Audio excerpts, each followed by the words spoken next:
এনসিপির দক্ষিণাঞ্চলের মুখ্য সংগঠক হাসনাত আব্দুল্লাহ বলেছেন, দেশের নেতারা গরিবের সম্পদ লুট করে আর ভোটাররা ভোট বিক্রি করে দেয়। একজন যোগ্য নেতৃত্ব বাছাইয়ের আগে নিজেকে যোগ্য ভোটার হিসেবে গড়ে তোলার আহ্বান জানান তিনি। সাংগঠনিক সফরের অংশ হিসেবে বিকেলে চট্টগ্রাম মহানগরীর চক বাজারে দলীয় পথসভায় তিনি এসব কথা বলেন।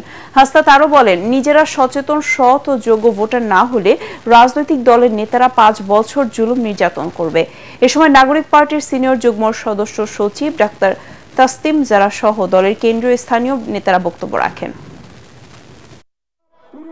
আমাদের নিজেদেরকে আগে সৎ হতে হবে এবং আগামী নির্বাচনে যারা যোগ্য নেতৃত্ব তাদেরকে আপনারা ভোট দিবেন। যদি দেখেন এনসিপি থেকে কোনো যোগ্য নেতৃত্ব নাই, আপনাদের ভোট দেওয়ার প্রয়োজন নাই। মার্কা থেকে ভোট দেওয়ার প্রয়োজন নাই। যে আপনার সেবা করবে তাকে আপনারা ভোট দিবেন। যার জাতির কাছে কমিটমেন্ট রয়েছে, দেশের কাছে কমিটমেন্ট রয়েছে, আপনারা তাদেরকে ভোট দিবেন।